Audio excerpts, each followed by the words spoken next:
साथ ही हाथ बढ़ाना। दोस्तों, मैं श्रीकांत निश्चल जीएस साहब यूट्यूब चैनल पर आप सभी का स्वागत करता हूं।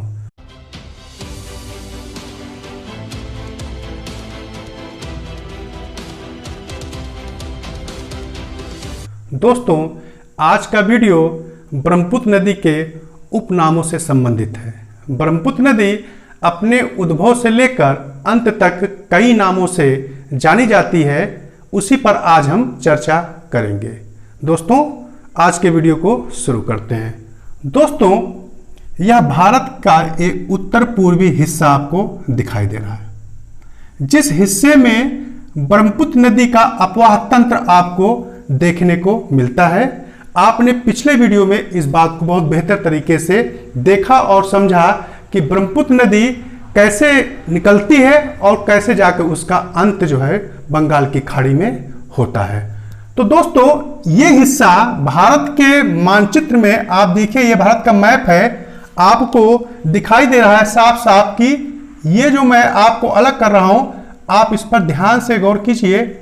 ये हिस्सा जो आपको अलग होता दिख रहा है, ये देखिए दोस्तों, यही यहां पर मैं अलग से बनाया हुआ हूं। दोस्तों, इसी हिस्से पर ब्रह्मपुत्र नदी अपवाह तंत्र आपको देखने को मिल रहा है। और आप देखिए यहां पर, ये मैं पिछले मैं भी बनाया था मैंने इस चीज को। यहां से ये कैलाश श्रेणी है और यहां पर स्थित है चीमा युंगडुंग ग्लेशियर, और यहां से ऐसे यह नदी चलती है और भारत के अरुणाचल प्रदेश और आसाम से होते हुए बांग्लादेश में प्रवेश करके और अंत में यह बंगाल की खाड़ी में समा जाती है। दोस्तों, इस हिस्से पर आप ध्यान से देखें तो यहां से लेकर अगर देखा जाए मोटे तौर पर, तो यह हिस्सा आपका क्या है, तिब्बत। यह हिस्सा दोस्तों क्या है, तिब्बत।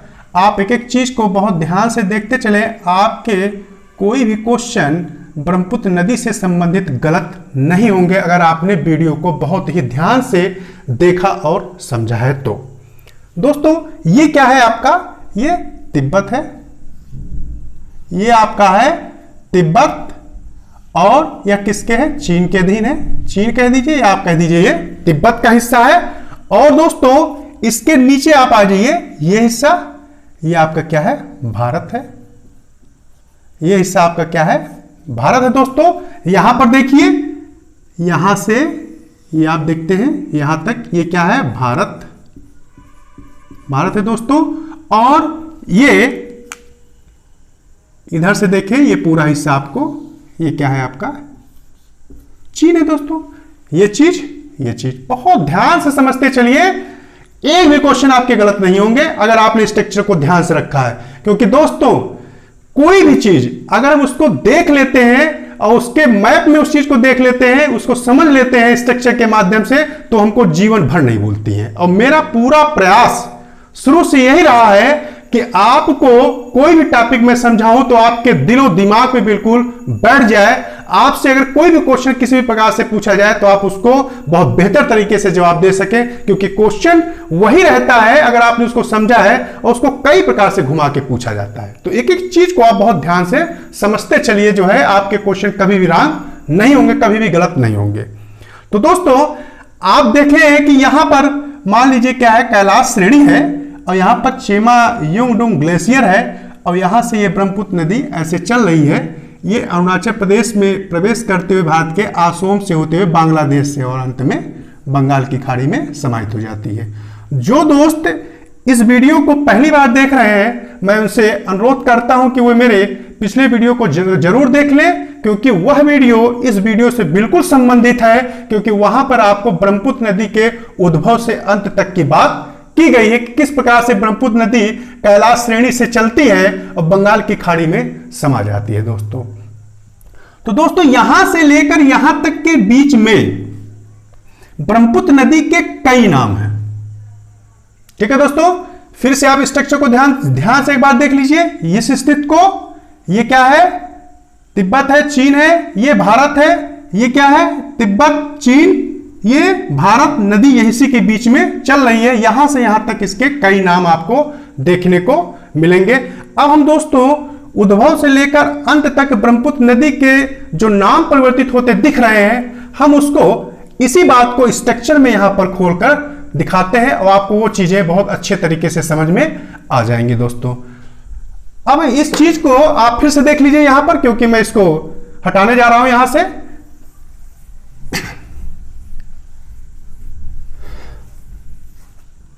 दोस्तों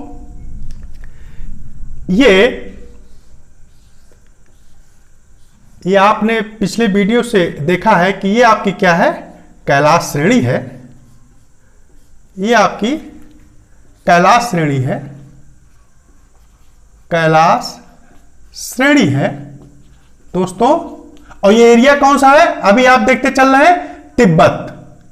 तिब्बत या आप कह दीजिए चीन, बात एक ही है, क्योंकि तिब्बत किसके अधीन है, चीन के अधीन है। तो ये एरिया क्या है, कैलाश श्रेणी कहां है, तिब्बत में। अब दोस्तों यहां पर मौजूद है चेमायुंगडुंग ग्लेशियर, मानसरोवर के ये है, ये क्या है, मानसरोवर, मानसरोवर झील है ये आपकी।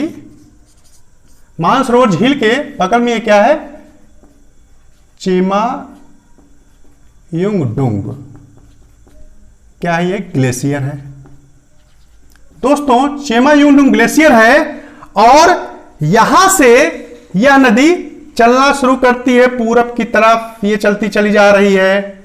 और यहां पर मौजूद है आपका क्या है, नामचा बरुआ। ये है आपका नामचा बरुआ। नामचा बरुआ मौजूद है, जो कि कहां है, तिब्बत में ही है, पूर्वी तिब्बत। पूर्वी तिब्बत में हम आ गए, पूर्वी तिब्बत का हिस्सा है जहां पर नामचा बरुआ है। और वहां से यह नदी तेजी से बहुत गहरे गार्ज का निर्माण करते हुए और बहुत तेजी ढाल के साथ अरुणाचल प्रदेश में प्रवेश करती है दोस्तों। अरुणाचल प्रदेश में प्रवेश करने के पश्चात यह नदी असोम में भारत के जाती है और असोम में जाने के बाद यह नदी दक्षिण में घूमते हुए बांग्लादेश में बंगाल की खाड़ी में समाहित हो जाती है। ये क्या है दोस्तों, ये आपका बंगाल की खाड़ी है, बंगाल की खाड़ी, बंगाल की खाड़ी।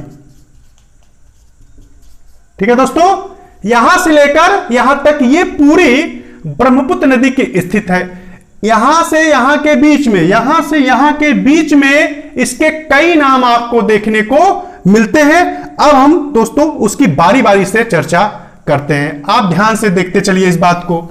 दोस्तों ये एरिया आपने अभी क्या देखा, जो है ये हिस्सा आपने देखा, ये क्या है, तिब्बत और चीन का भाग है। इस हिस्से में ब्रह्मपुत्र नदी को निम्न नामों से जाना जाता है। अब दोस्तों यहां देखते हैं चीन में। दोस्तों चीन में ब्रह्मपुत्र नदी को यरलुंग,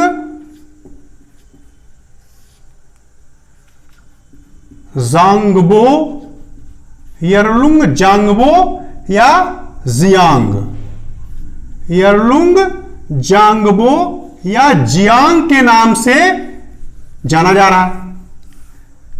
चीन के लोग ब्रह्मपुत्र नदी को यरलुंग जांगबो या जियांग के नाम से बुलाते हैं दोस्तों।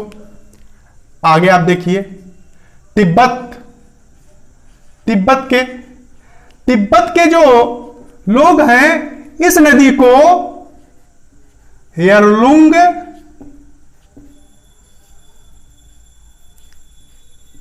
तसांगपो, यरलुंग तसांगपो के नाम से बुलाते हैं, या इसको सांगपो के नाम से भी कहा जाता है, या इसी को सापू के नाम से भी पुकारा जाता है। सबका मतलब एक है, तिब्बत के लोग यरलुंग तसांगपो या सापू या सांगपो के नाम से पुकारते हैं ब्रह्मपुत्र नदी को, और जबकि चीन के व्यक्ति इसको यरलुंग जांगबो या जियांग के नाम से बुलाते हैं दोस्तों। यहां दोस्तों एक बात ध्यान देने लायक है कि तसांगपो का मतलब होता है शोधक, का मतलब होता है शोधक, या इसी कह दीजिए शुद्धकारी, शुद्धकारी। तो यहां से एक बात और पता चल रही है कि तिब्बत के लोग ब्रह्मपुत्र नदी को शोधक या शुद्धकारी के भी नाम से बुलाते हैं। या आपको क्वेश्चन कैसे पूछा जा सकता है कि ब्रह्मपुत्र नदी को तिब्बती एरिया में या ब्रह्मपुत्र नदी को ऊपरी हिस्से में किस नाम से बुलाया जाता है, तो क्या रहेगा, शोधक या शुद्धकारी। या आपसे ऐसे क्वेश्चन पूछा जा सकता है वह कौन सी नदी है जो शोधक के नाम से बुलाई जाती है। सबका मतलब एक ही है, आप बस इस बात को आप समझ लें। ठीक है दोस्तों, आगे आप देखिए, नामचा बरुआ से यह नदी कहां आ गई, अरुणाचल प्रदेश में, भारत के अरुणाचल प्रदेश में प्रवेश करती है। और दोस्तों जैसे ही अरुणाचल प्रदेश में यह भारत के प्रवेश करती है, यहां पर इस नदी को दिहांग नाम से जाना जाता है। दिहांग या इसी क्या कहेंगे, सियांग। दिहांग या सियांग के नाम से यह नदी जानी जा रही है। कहां पर, भारत के अरुणाचल प्रदेश में, अरुणाचल प्रदेश में। जैसे भारत में प्रवेश करती है, भारत का अरुणाचल प्रदेश, भारत का ये हिस्सा, ये अरुणाचल प्रदेश शुरू होता है और वहां पर यह नदी ब्रह्मपुत्र, जो कि तिब्बत में सांगपो नाम से जानी जाती थी, भारत में प्रवेश करते हैं अरुणाचल प्रदेश में दिहांग या सियांग के नाम से जानी जाती है। दोस्तों आगे यह नदी तेजी से नीचे उतरती है और ये एरिया मान लीजिए आपका पड़ रहा है, बहुत ध्यान से देखिएगा दोस्तों, ये एरिया आपका है आसोम, भारत का आसोम राज्य है।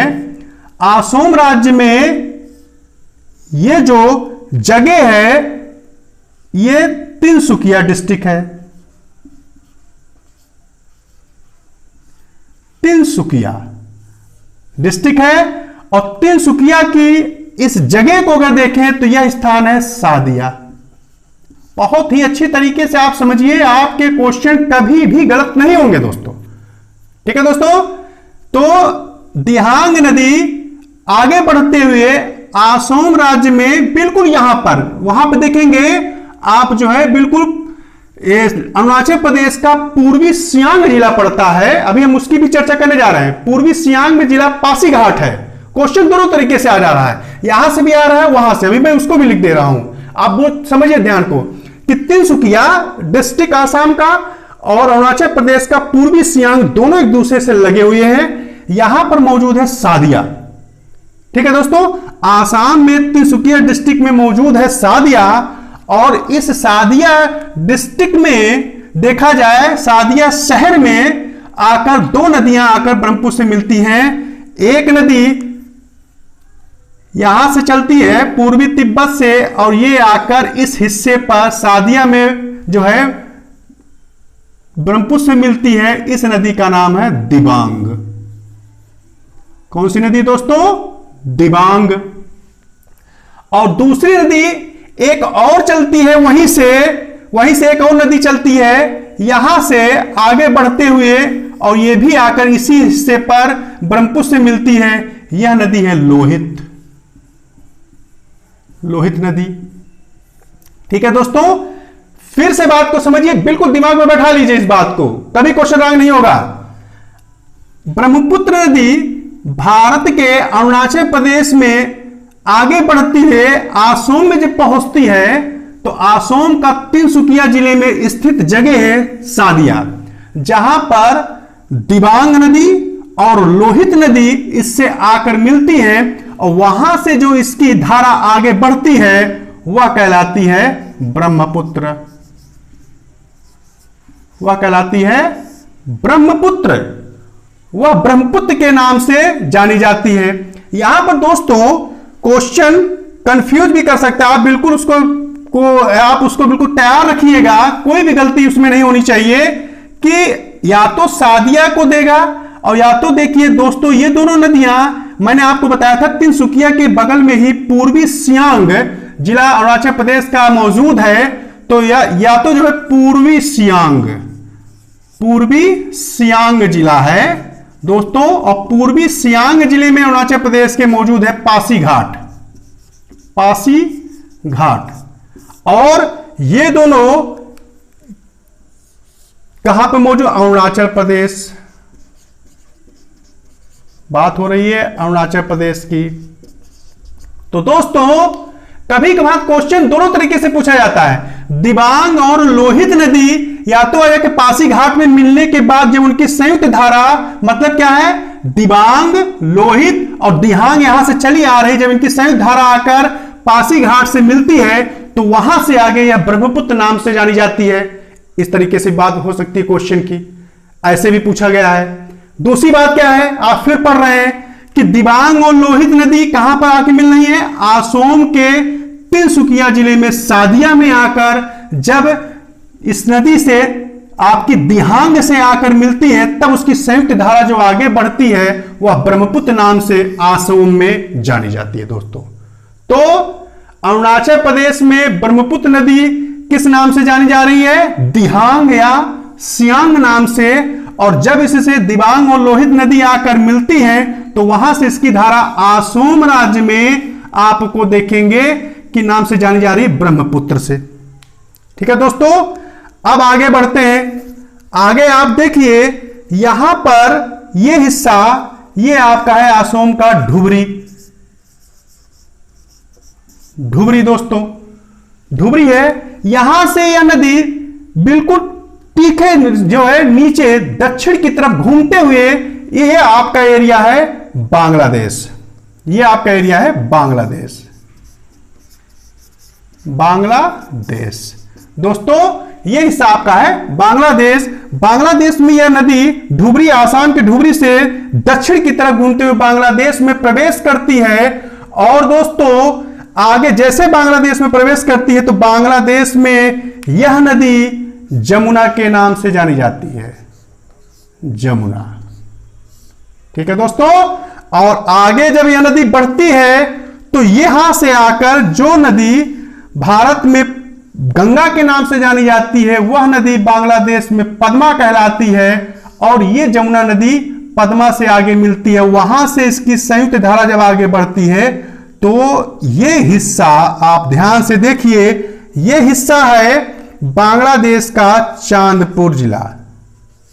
चांदपुर जिला, वहां पर चांदपुर जिले में यहां से भारत से जो बराक है आगे मेघना के नाम से जानी जाती है बांग्लादेश में, और यहां पर आकर चांदपुर में इस पद्मा नदी से मिलती है। और ये आपकी क्या है? मेघना है। चांदपुर में आकर पद्मा से मिलती है और वहां से इसकी जो आगे धारा बढ़ती है वह बंगाल की खाड़ी में समाहित हो जाती है। कहां पर? भोला नगर के पास, बंगाल के, बांग्लादेश के भोला नगर के पास बंगाल की खाड़ी में समाहित हो जाती है। और यहां पर इस नदी को क्या कहा जाता है? मेघना के नाम से जानी जाती है। दोस्तों, आप बहुत ध्यान से इस बात को आप देखते चलिए और इस स्ट्रक्चर को अपने दिमाग में बैठा लीजिए। आप पूरी तरीके से यह बात आपके दिमाग में बिल्कुल कंप्यूट हो जाएगी। आप इस बात को फिर से समझिए, फिर से देखिए। हो सकता है आपके मन में अभी डाउट हो रहा हो, लेकिन आप फिर से इस बात को समझिए। दोस्तों, कैलाश श्रेणी से बंगाल की खाड़ी के बीच में इस नदी के कई नाम मौजूद हैं। चीन में यह नदी यारलुंग जांगबो या जियांग के नाम से जानी जा रही है। दूसरी देखिए, चीन में ही तिब्बत के लोग इस नदी को यारलुंग तसांगपो या सांगपो या सापू के नाम से पुकारते हैं। और चूंकि तसांगपो को शोधक कहा जाता है या शुद्धकारी कहा जाता है, या हम कह सकते हैं तिब्बत के लोग इसको क्या है? शोधक के नाम से भी पुकारते हैं, शुद्धकारी के भी नाम से पुकारते हैं। तो कह सकते हैं कि ब्रह्मपुत्र नदी का ऊपरी हिस्सा जो तिब्बत में बहता हुआ मौजूद है, वहां पर शोधक नाम से यह नदी जानी जाती है, सांगपो के नाम से जानी जाती है, जियांग के नाम से जानी जाती है। आप इस बात से समझ में आपको आ रहा है। आगे बढ़ते हैं दोस्तों। यह नदी जब नामचा बरुआ से अरुणाचल प्रदेश राज्य में भारत के प्रवेश करती है, तो जैसे ही प्रवेश करती है उस हिस्से पर अरुणाचल प्रदेश में इस नदी को दिहांग नाम से जाना जाता है। ये दोस्तों देखिए, दिहांग या सियांग नाम से अरुणाचल प्रदेश में इस नदी को जाना जाता है, जो यहां पर यार्लुंग तसांगपो के नाम से जानी जा रही है। जब भारत में अरुणाचल प्रदेश में प्रवेश करती है तो दिहांग या सियांग के नाम से यह नदी जानी जा रही है। दोस्तों आगे बढ़ते हैं तो पासीघाट या सादिया में, दोनों में से किसी भी जगह पर इससे जब दिहांग और लोहित नदी आकर मिलती हैं तो वहां से जब इसकी संयुक्त धारा आगे बढ़ती है तो आसोम में या ब्रह्मपुत्र के नाम से जानी जाती है। ठीक है दोस्तों, और आसोम में से ब्रह्मपुत्र के नाम से जाना जाता है। और फिर दोस्तों आसोम के धुबरी डिस्ट्रिक्ट से जब यह दक्षिण की तरफ घूमते हुए बांग्लादेश में प्रवेश करती है तो बांग्लादेश में इसे सबसे पहले जमुना के नाम से जाना जाता है। और दोस्तों आगे बढ़ते हुए इस जमुना से पद्मा नदी आकर मिलती है, और पद्मा नदी जब आगे बढ़कर चांदपुर में मेघना से मिलती है तो इसकी अंतिम धारा जो कि बंगाल की खाड़ी में समाहित होती है वो मेघना के नाम से जानी जाती है। दोस्तों मुझे उम्मीद है आपको बहुत बेहतर तरीके से यह बात समझ में आ गई होगी, और ना समझ में आवा हो तो हम फिर से इस बात को और आपको अच्छे तरीके से बताते हैं। जब तक आपको तैयार नहीं हो जाएगा तब तक हम आपको यहां पर बताते रहेंगे, लेकिन शर्त यह है कि आप मेरे बताए गए वीडियो पर बहुत ही बेहतर तरीके से, बहुत ही अच्छे तरीके से ध्यान देंगे। आपके क्वेश्चन किसी भी प्रकार से घुमा के पूछा जाएगा, गलत बिल्कुल नहीं होगा। हम इसी बात को अब हटाकर अलग से आपको बताते हैं तो आपकी बातें और अच्छे तरीके से क्लियर हो जाएंगी। आगे बढ़ते हैं दोस्तों, एक बार आप फिर इसको पूरा ध्यान से देख लीजिए, इस स्थिति को देख लीजिए। अब हम इसको अलग से बताते हैं, फिर से आपको फिर से बातें समझ में आ जाएगी। हमारा यह लक्ष्य है, उद्देश्य है कि आपका कोई भी क्वेश्चन जिस टॉपिक को मैं पढ़ा रहा हूं वहां से गलत नहीं होना चाहिए, चाहे वह किसी भी प्रकार से एग्जाम में आपसे पूछा जाए। अगर आपका क्वेश्चन गलत हो गया तो मेरा पढ़ाना बेकार हो गया, लेकिन शर्त यह है कि मेरे द्वारा पढ़ाए गए टॉपिक को आप बहुत ध्यान से यहां अगर देखें और समझे हैं तो, अगर नहीं तो फिर इसके लिए हमारा पढ़ाना और आपका पढ़ना दोनों बेकार है। तो दोस्तों उसी बात को हम आगे बढ़ते हैं कि आप पढ़ते चले आ रहे हैं, देश में अन्य नाम। अन्य नाम, बात किसकी हो रही है? ब्रह्मपुत्र नदी की। बहुत ध्यान से देखिएगा दोस्तों। अन्य नाम में आपने सबसे पहले क्या देखा? चीन में। चीन में दोस्तों, चीन में इस नदी को यरलुंग जांगबो, यरलुंग जांगबो या जियांग के नाम से जाना जाता है। आगे दोस्तों इसको तिब्बत में यरलुंग तसांगपो या सांगपो या सांपू के नाम से बुलाते हैं। और दोस्तों आपने देखा कि तिब्बत में ही ये इसका मतलब होता है शोधक, इसलिए हम कह सकते हैं कि तिब्बत में ही इस नदी को शोधक या शुद्धकारी के नाम से बुलाया जा रहा है। तो यह स्थिति क्या है? ऊपरी हिस्से की, ऊपरी तिब्बत के बेल्ट पर, तिब्बती पठार में जब यह नदी बह रही है तो इस नाम से जानी जा रही है। आपसे कई बार क्वेश्चन पूछा जाता है अलग तरीके से कि ब्रह्मपुत्र नदी के ऊपरी हिस्से को क्या कहा जाता है? आंसर शोधक। कोई भी आपसे, इनमें से कुछ भी आपसे पूछा जा सकता है। अब दोस्तों यह नदी कहां प्रवेश कर गई? भारत में मार, ठीक है, भारत में आपने इसकी 3 स्थितियों की बात की। सबसे पहले भारत में यह कहां आई? अरुणाचल प्रदेश में। अरुणाचल प्रदेश। दोस्तों अरुणाचल प्रदेश में आपने देखा कि यह नदी 2 नाम से जानी जा रही है। एक इसको क्या कह रहे हैं? दिहांग या इसे क्या कह रहे हैं? सियांग। दिहांग या सियांग नाम से भारत के अरुणाचल प्रदेश में जानी जा रही है। अगला आप देखें दोस्तों तो एरिया आपका आता है आसोम। आसोम, आसोम में इस नदी को, एक तो इस नदी को जाना जा रहा है ब्रह्मपुत्र, ब्रह्मपुत्र, और दूसरा दोस्तों यहां पर ध्यान दीजिए, यहां पर ध्यान दीजिए, आसोम की एक जनजाति है बोडो। बोडो, बोडो लोग इसको कहते हैं भुल्लम। आप यहां पर देखिए, यहां पर भुल्लम, भुल्लम पुथुर, भुल्लम पुथुर, जिसका मतलब होता है कल कल, कलकल की आवाज, कलकल की आवाज करने वाली नदी, करने वाली नदी। तो दोस्तों आसोम में इस नदी को ब्रह्मपुत्र नाम से जाना जाता है, और दूसरे रूप से आसोम की एक जनजाति है बोडो जो इसको भुल्लम पुथुर करके नाम से पुकारती है, जिसका मतलब होता है कलकल की आवाज करने वाली। ठीक है दोस्तों, आगे आपने देखा यह नदी कहां पहुंच गई, बांग्लादेश में। बांग्लादेश में दोस्तों, तो बांग्लादेश में आपने देखा कि यह नदी, बांग्लादेश में यह नदी आप देखेंगे 3 नाम से जानी जा रही है। सबसे पहले जमुना, फिर आगे बढ़ी तो यह पद्मा कहलाने लगी, और अंतिम रूप से जब बंगाल की खाड़ी में समाई तो यह मेघना कहलाने लगी। और दोस्तों आपको पता है कि यही मेघना जाकर बंगाल की खाड़ी में समाहित हो जाती है। तो दोस्तों देखा आपने कि यह नदी चीन, भारत और बांग्लादेश में किन किन नामों से जानी जा रही है।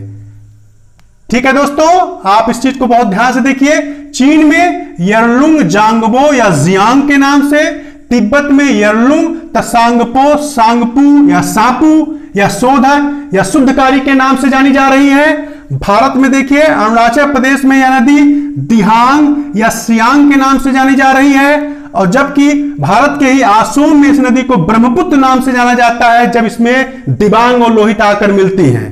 और दोस्तों आसाम की एक प्रमुख जनजाति है बोडो, जो इस नदी को भुल्लम पुथुर के नाम से पुकारते हैं, जिसका मतलब होता है कलकल की आवाज करने वाली नदी। आगे आप देखते हैं कि बांग्लादेश में यह नदी सबसे पहले जमुना के नाम से जानी जाती है, फिर यह नदी पद्मा के नाम से जानी जाती है, और बंगाल की खाड़ी में जब यह नदी समाहित होती है तो उसमें इसमें मेघना के नाम से जाना जाता है दोस्तों। तो इस प्रकार से देखिए दोस्तों कि इस नदी के कितने नाम आपको देखने को मिल रहे हैं। आप इस चीज को एक नजर में आप इस बात को समझिए। कितने नाम, बात उठती है कितने नाम हैं, तो आपने क्या देखना शुरू किया कि यहां पर क्या है, आप देखिए चीन में इसको क्या कहा जा रहा है, जियांग। फिर दोस्तों क्या है, मान लीजिए इसको सांगपो, फिर इसको शोधक,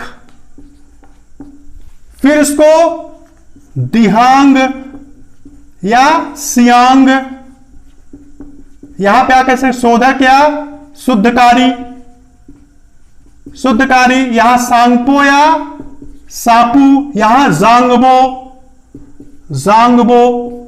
ठीक है दोस्तों, आगे बढ़ती है यह नदी तो आसोम इसको ब्रह्मपुत्र, ब्रह्मपुत्र, या बोडो लोग इसे क्या कहते हैं, भुल्लम पुथुर, पुथुर।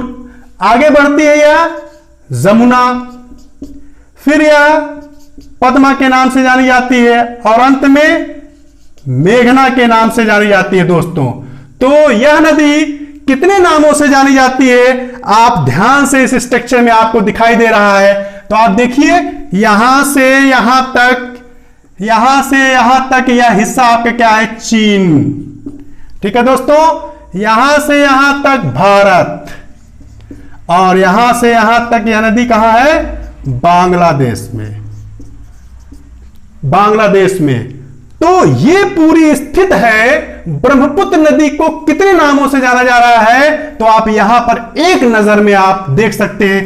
किसी भी प्रकार से कैसा भी क्वेश्चन आए, अगर आपने इस वीडियो को बहुत ही अच्छी तरीके से समझ रखा है तो मुझे लगता है कि आप कोई भी क्वेश्चन कभी भी गलत इस नदी, इस कहते उपनाम से संबंधित आप ब्रह्मपुत्र के कभी भी गलत नहीं करेंगे। और यही दोस्तों मेरा उद्देश्य है, मेरा लक्ष्य है कि आप अगर मेरे वीडियो से कंटिन्यू जुड़े हैं तो मैं आपको इतना मजबूत कर दूंगा कि आप उससे संबंधित, उस टॉपिक से संबंधित किसी भी प्रकार से क्वेश्चन आए आप गलत बिल्कुल नहीं करेंगे।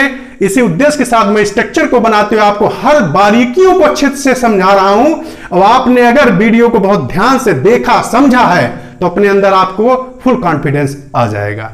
इसी के साथ मैं दोस्तों आज के वीडियो को विराम देता हूं। अगले वीडियो में हमारी आपकी मुलाकात बहुत ही जल्दी होगी। तब तक मुझे उम्मीद है कि आप इसको और इसके सभी पिछले वीडियो को बहुत ही अच्छी तरीके से तैयार करके इससे संबंधित क्वेश्चन को लगाए होंगे, जिससे आपको यह बात समझ में आ जाएगी कि हाँ, यह वीडियो मुझे ऐसा समझाया गया, ऐसा बताया गया है कि मेरे कोई भी क्वेश्चन गलत नहीं हो रहे हैं। दोस्तों इसी के साथ मैं आपसे विदा लेता हूं। धन्यवाद।